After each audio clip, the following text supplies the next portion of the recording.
भारत पाकिस्तान का क्रिकेट मुकाबला सिर्फ एक मैच नहीं होता। ये उन चंद लम्हों में से होता है जब पूरा देश टेलीविजन से चिपक जाता है, जब सड़कों पर सन्नाटा होता है और जब जीत सिर्फ रन या विकेट से नहीं बल्कि गर्व और भावनाओं से नापी जाती है। लेकिन क्या अब इस ऐतिहासिक टकराव को बंद करने की बातें चल रही हैं? क्या भारत पाक के क्रिकेट रिश्ते खत्म होने की कगार पर है? एशिया कप 2025 के दौरान जो हुआ उसने इस बहस को और हवा दे दी है। एक तरफ मैच से पहले खिलाड़ियों का एक दूसरे के साथ हाथ न मिलाना, दूसरी ओर पाकिस्तान के खिलाड़ी हैरिस राउफ का आक्रामक व्यवहार, फिर एशियाई क्रिकेट परिषद के अध्यक्ष मोहसिन नकवी का विवादित बयान और सबसे बड़ा भारत की तरफ से ट्रॉफी लेने से इनकार। इन सब घटनाओं ने क्रिकेट को खेल से ज्यादा एक राजनीतिक अखाड़ा बना दिया है। भारत ने इस बार पाकिस्तान के खिलाड़ियों से हाथ मिलाने से साफ इनकार कर दिया। ये कदम पहलगाम आतंकी हमले के विरोध में उठाया गया था। संदेश साफ था, हम मैदान में भले ही खेलें लेकिन सीमा पार की हिंसा को नजरअंदाज नहीं कर सकते। पाकिस्तान की तरफ से जवाब में कुछ खिलाड़ियों ने आक्रामकता दिखाई, जिससे मुकाबले की गरिमा और बिगड़ गई। विवाद यही नहीं रुका। जब टूर्नामेंट खत्म हुआ और भारत विजेता बना तब एसीसी अध्यक्ष मोहसिन नकवी के हाथों से ट्रॉफी लेने से भी भारत ने इनकार कर दिया। रिपोर्ट्स के मुताबिक आज भी वो ट्रॉफी दुबई में एसीसी हेडक्वार्टर में रखी हुई है, क्योंकि भारतीय कप्तान सूर्य कुमार यादव ने उसे स्वीकार नहीं किया। नकवी का बयान भी कम तीखा नहीं था। उन्होंने कहा कि जब तक सूर्य कुमार यादव खुद ट्रॉफी लेने नहीं आएंगे वो ट्रॉफी भारत को नहीं दी जाएगी। इन हालातों के बाद देश के भीतर ये आवाजें तेज हो गई है कि आखिर कब तक हम पाकिस्तान से क्रिकेट खेलते रहेंगे? क्या ऐसे विवाद भरे माहौल में क्रिकेट को जारी रखना सही है?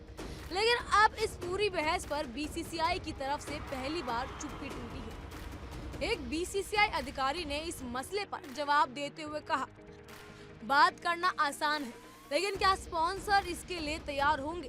क्या प्रसारक इसके लिए मानेंगे? भारत और पाकिस्तान के मुकाबले में दुनिया भर की नजर लगी होती है। अगर भारत जैसे बड़े देश किसी टूर्नामेंट से हटते हैं तो स्पॉन्सर ढूंढना मुश्किल हो जाएगा। इस बयान ने एक बार फिर ये बात साफ कर दी कि क्रिकेट सिर्फ भावनाओं का नहीं बल्कि बिजनेस का भी खेल है। भारत और पाकिस्तान मैच दुनिया में सबसे ज्यादा देखे जाने वाले मुकाबलों में से एक है। करोड़ों रुपए की स्पॉन्सरशिप डील, विज्ञापन और ब्रॉडकास्टिंग अधिकारी इस मैच से जुड़े होते हैं। यही कारण है कि बीसीसीआई भले ही इन विवादों से नाखुश हो, लेकिन भारत पाक मुकाबलों को पूरी तरह से बैन करना इतना आसान नहीं होता है। ये भी सच है कि इस तरह के मैच से खिलाड़ियों के बीच कड़वाहट बढ़ती जा रही है। खेल के मैदान में जहां दोस्ती और खेल भावना होनी चाहिए, वहां अब राजनीतिक तनाव, देशभक्ति की प्रकाष्ठा और व्यक्तिगत आक्रोश दिखाई देता है। इसका असर सिर्फ खिलाड़ियों पर नहीं बल्कि दर्शकों पर भी पड़ता है। लेकिन क्या इसका मतलब ये है कि भारत और पाकिस्तान के बीच खेलना पूरी तरह बंद कर दिया जाए? क्या इससे शांति बढ़ेगी या फिर क्रिकेट का एकमात्र मंच भी खत्म हो जाएगा, जहां दो देश आमने सामने होते हैं, बिना बंदूक के, बिना धमाकों के? बीसीसीआई का यह बयान यही कहता है कि बायकॉट करना आसान नहीं है। मैदान पर भावनाएं भले ही चरम पर हो, लेकिन पर्दे के पीछे एक बहुत बड़ा व्यावसायिक ढांचा है जो इन मुकाबलों से जुड़ा हुआ है। यही वजह है कि इन सब विवादों के बावजूद भारत पाक मैच हमेशा होते रहेंगे। शायद यही क्रिकेट की मजबूरी है या फिर उसकी यही खासियत है। फिलहाल भारत ने एशिया कप जीत लिया है, लेकिन ट्रॉफी को छूने से इनकार करना एक मजबूत राजनीतिक संदेश है। ये दिखाता है कि मैदान पर जीतने से ज्यादा जरूरी है आत्मसम्मान और देश की भावना। अब देखना ये होगा कि आने वाले टूर्नामेंट्स में ये टकराव किस दिशा में जाता है। क्या भारत पाकिस्तान से दूरी बनाएगा या फिर क्रिकेट एक बार फिर से दोनों देशों को जोड़ने की कोशिश करेगा?